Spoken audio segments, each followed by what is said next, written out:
Selam sayın seyirciler.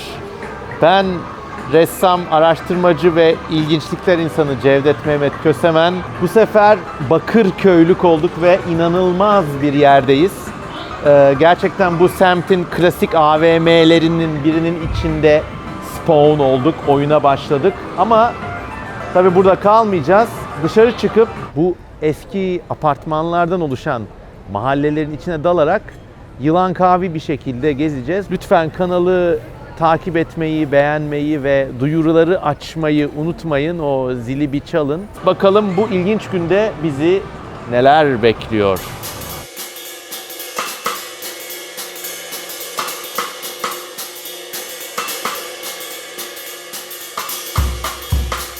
Evet, şimdi bu klasik sokaklardaki belediyeciliğin güncel sanat şaheserine bakıyoruz. Yani latifeler bir yana, gerçekten bu yol yapıldığından beri belli ki ufak çökmeler, göçmeler olmuş.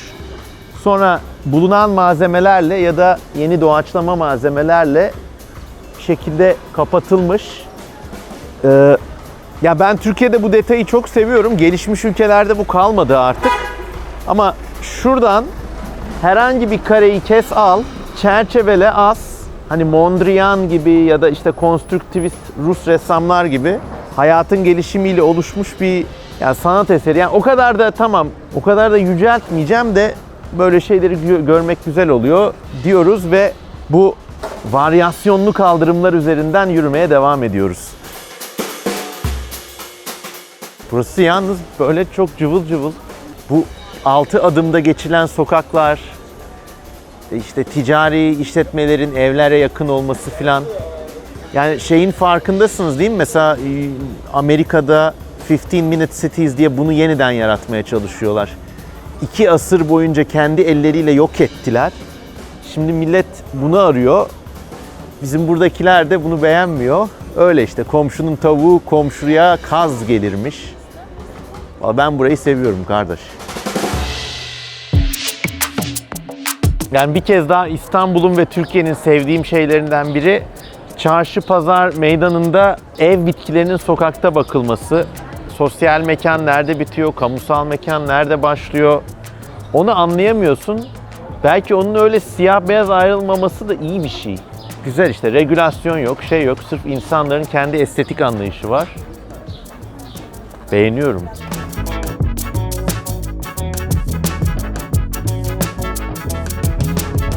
Evet arkadaşlar, kendinizi ne zaman başka bir şehirde ya da büyük bir şehrin tanımadığınız bir semtinde bulursanız aynen şunu yapacaksınız. Yaşı 40-45'i geçmiş birini bulun. Ev yemekleri sorun. Ben de öyle yaptım ve bu Damak ev yemekleri lokantasına geldim. Gerçekten özellikle yaşadığımız dönemde fiyat performans olarak daha iyisini bulmak imkansız. Yani o böyle burgerciler bilmem neler falan, yani ne oluyor ya? Yani hani dışarıda yiyecekseniz ben ev yemeği çok öneririm. Şimdi hepsini yiyeceğim.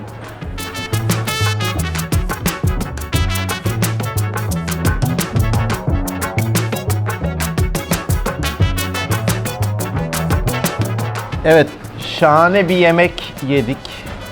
Şu anda bedenim burada, ruhum başka bir dünyada. Ve bu etki buradaki güzel akvaryum tarafından pekiştiriliyor. Gördüğünüz gibi burada genellikle çiklit balıklarından oluşan çok güzel bir tatlı su akvaryumu kurulmuş.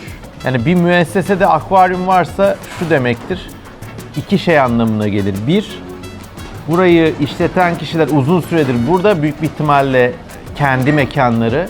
Çünkü bir akvaryumu taşımak falan çok zordur yani. Kiralık değildir.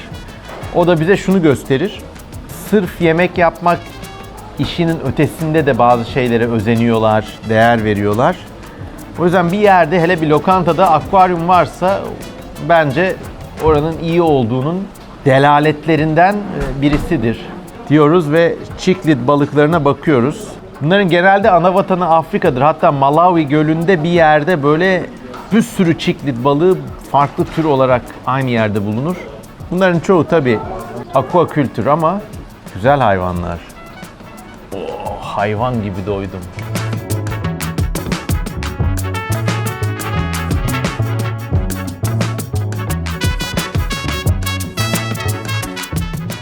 Yanımızda bir okul var, tepemizde martılar. Çığlıklardan kim çocuk kim kuş belli olmuyor. Şuraya bak dönünce. Abo sayın seyirciler, bu kadar martıyı bir arada bir sokakta uzun süredir görmemiştim. Buradaki balık pazarlarından artık sakatat atılıyor. Gördüğünüz gibi bayağı bir National Geographic belgeseli gibi. Ortalık karıştı. 2 ayrı tür martı görüyoruz. Bu alacalı olanlar, bir de bir gri olanlar.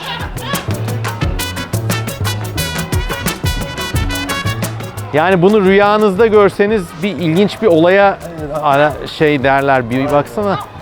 Yıldız şeklinde. Abo.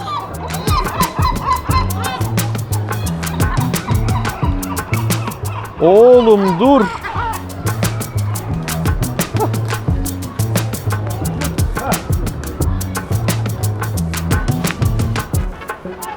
Yani kuşlar ve dinozorlar arasındaki evrimsel bağı hakkında kuşku duyuyorsanız şu manzaradan sonra aklınıza pek kuşku kalmaması gerekir.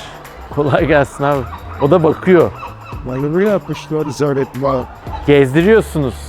Adı ne? Gidiyoruz, isket denek. Siz her gün böyle gezdiriyor musunuz? Yani sahip olduğunuz. Bir böyle ne bileyim gitmek istediği yönü falan anlatabiliyor mu size yoksa öyle? Öğreniyoruz zaman içinde. Kediler, kuşlar. O tür yani çok. Bu yeşilliği çok seviyorum. Favori mekanı neresi Bakırköy'de? Var mı öyle bir yer? Meydanda güvercinler. Onları seviyor. Böyle gezen kedi de ilk kez görüyorum.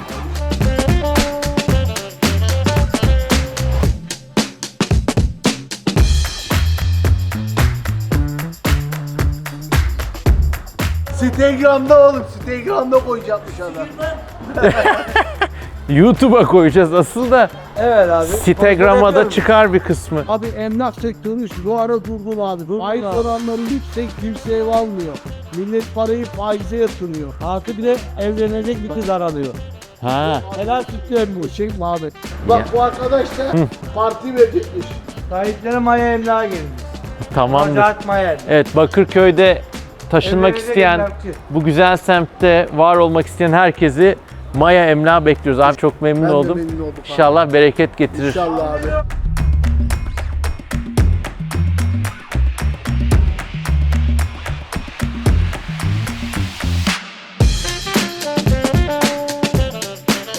Evet sayın seyirciler, bu arabanın üstüne de şişko bir çuval atmışlar. Ama sen ne çuvalısın ben söylemeyeceğim. Biliyorsun ne olduğunu.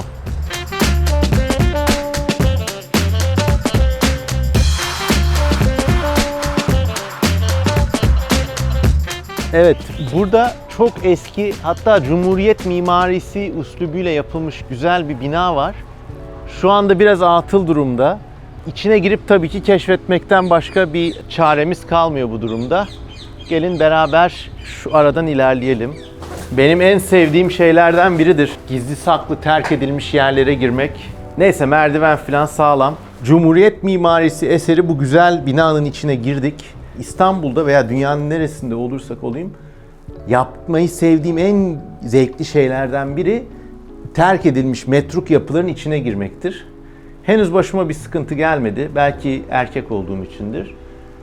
Dikkatli yaparsanız ve nerede olduğunuzu sevenlerinize bildirirseniz pek sıkıntılı olan bir şey değil. Bütün dünyada da popüler oluyor. Hatta urbexing diyorlar.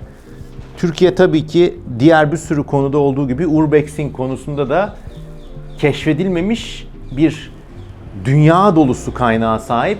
Biz de kendi başımıza düşeni yapıyoruz. Bu erken Cumhuriyet dönemi mimarisi eseri müthiş zarif binayı geziyoruz. Evet, yani üst kata çıktık, görüyorsunuz bu böyle bu doku, bu böyle sıvaların dökülmesi, her yerin garipliği, o sırf zamanın verebileceği garip patina. Yani beni tam anlamıyla söylemesi ayıp tahrik ediyor. Ben Türkiye'de bu konuda çok yalnızım. Yani Allah kahretsin kimse benimle gelin şurayı gezelim falan. Yani sağ olsun bir tek cep hikayeleri. Çok zevkli ya. Yani bak öf. Bu böyle yani kemerli pencereler, tavanda gözüken o ahşap şey, normal ve korkak biri olsanız ay oraya girme, bir şey olur, bir şey batar, biri gelir, bunu göremeyeceksiniz.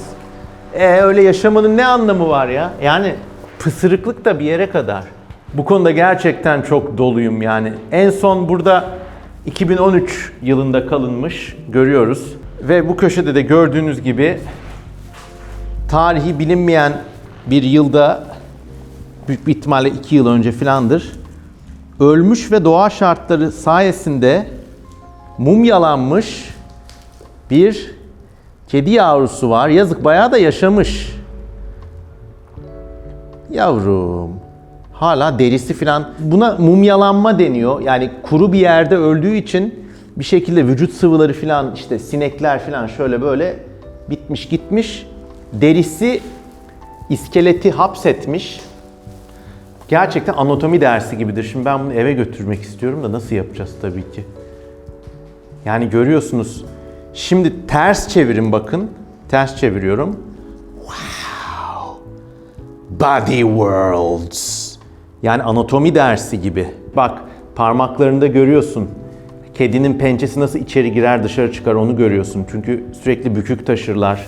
O kapsül gibi bir şeydir. Burada çenesini görüyorsun. Şu şişik şeyler kulak kapsülleri. Altı çenesi. Dış kulakları da kalmış. Yavrum! Çok güzel. Yani böyle iğrenecek pek bir şey de yok açıkçası arkadaşlar. Yani elinizi her gün yıkayın. Onun dışında bir şey yok. Bayağı bir metalci tişörtü olur bundan ya. İnanılmaz gerçekten.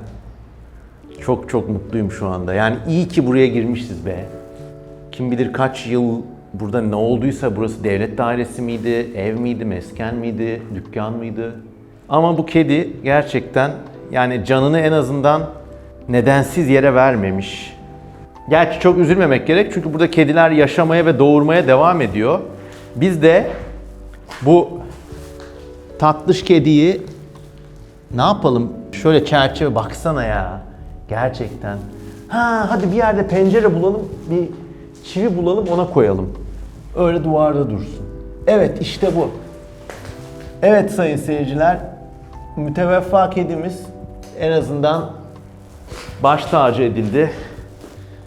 İşte hayat böyle bir şey. Yani şey düşünüyor, mesela yaşadığınız evi düşünün.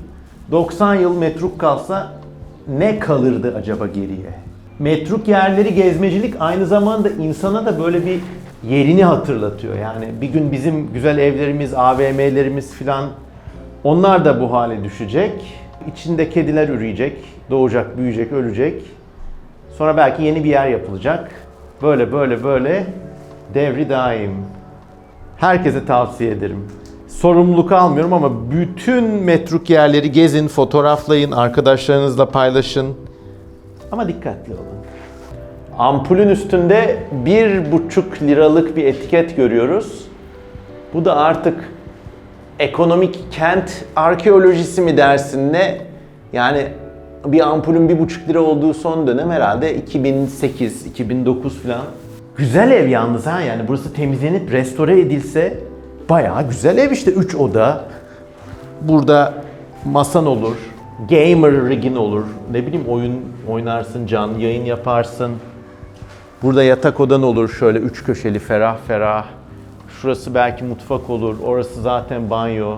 Neyse ben bu evin içinde saatlerce, günlerce konuşabilirim. Bakırköy'deyiz. Şimdi güzel bir çay ancak bizi bir çay paklar diyoruz ve aşağı iniyorum bakalım. İnşallah düşmem. Oh my god. Çek abi çek. Gidiyordum. Bu da beni izleyenlerin kulağına küpe olsun. Beni gitmekten alıkoyduğunuz her metruk yer size tarafımdan kin, nefret ve soğuma olarak geri dönecektir. Bunu da kulağınızın bir tarafına asın. Uyarmadı demeyin ha. Allah.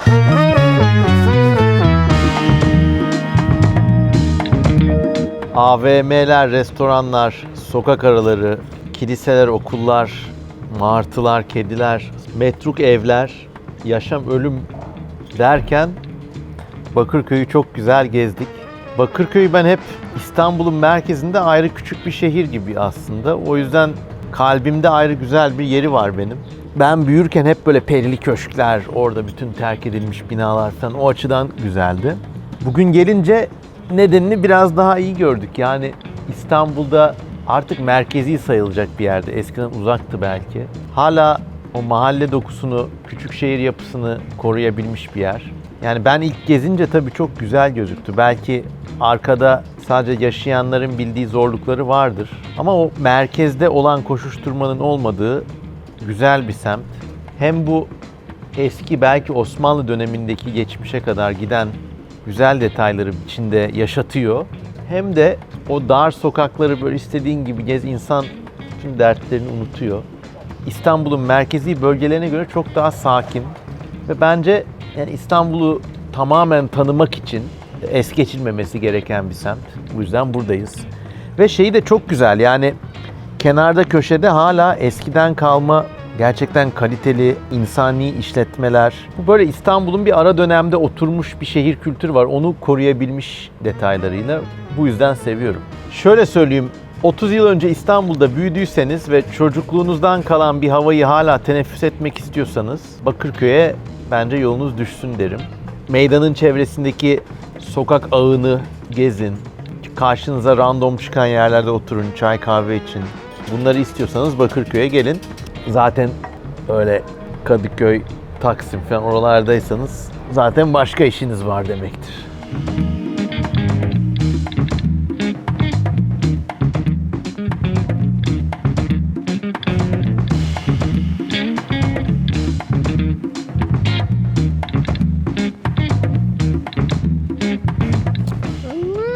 Senin kafana mısır yağı sürüyorum. Mısır yağı sürüyorum. Metallica. Eski demir ustalarının inceliği. Bu henüz tarihi bir kapı değil ama belki tarihi olarak görünmeye başlasa fena olmaz. Çünkü demin bir abiyle konuşuyorduk. Doğru bir noktaya parmak bastı. Bir 10 yıl sonra dedi, kapı işçisi, demir işçisi, ferforjeci, duvarcı bulamayacaksınız dedi. Bu tırnak içinde amelelik olarak biraz es geçilen meslekler unutuluyor.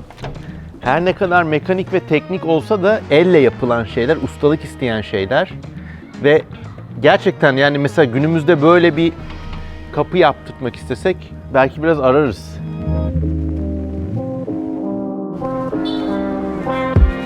Evet. Revnaklı sokağının köşesindeyiz.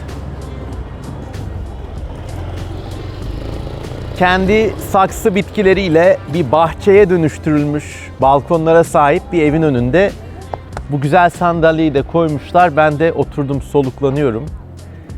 Gerçekten daha önce de değindiğim şekilde Şöyle şu an yok keyfine bak ablacığım.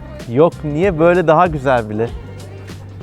Yani abla sana da sorayım, yani bir evde kirada oturan biri böyle güzel yapamaz. Ev sahibi olması lazım değil mi? bence insanla alakalı o. Ya burayı kim yaptıysa bayağı güzel yaşatmış. Sahipleri de gördük, hiçbir şey yapmayan bile. Doğru. Doğru. Kolay gelsin. Sağ olun.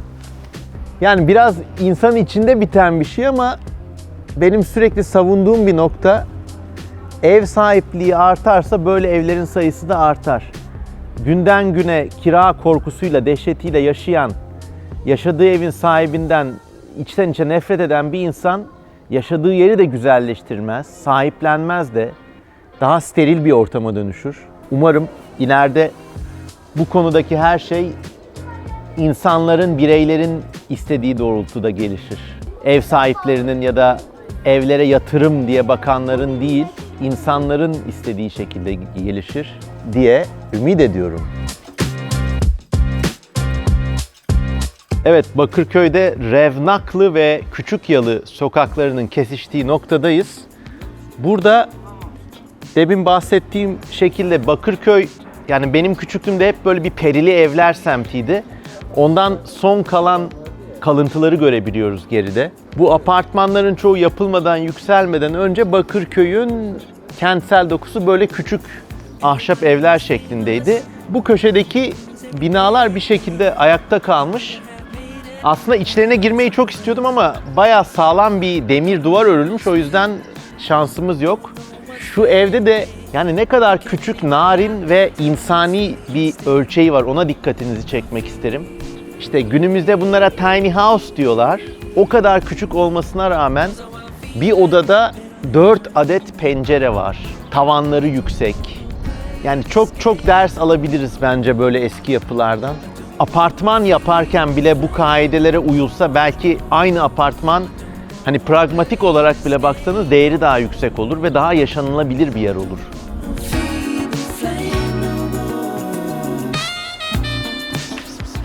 Sen neyin oğlusun ya? Görüyorsunuz ne kadar geniş, sakin, düz ayak, rahat. Yani benim tahminim biz bu kaydı 2024 yılında yapıyoruz. Önümüzdeki yıllarda Bakırköy bir yel değirmeni ya da bir Tatavla Kurtuluş ya da bir Beşiktaş olursa, Ihlamurdere olursa bu sessiz sokaklar böyle burgerciler, kafelerle hınca hınç dolarsa hiç şaşırmayın. Çünkü gerçekten böyle 20 yıl önce Kadıköy'de, Beşiktaş'ta nasıl bir hava varsa şimdi burada da öyle bir hava hala baki kalmış.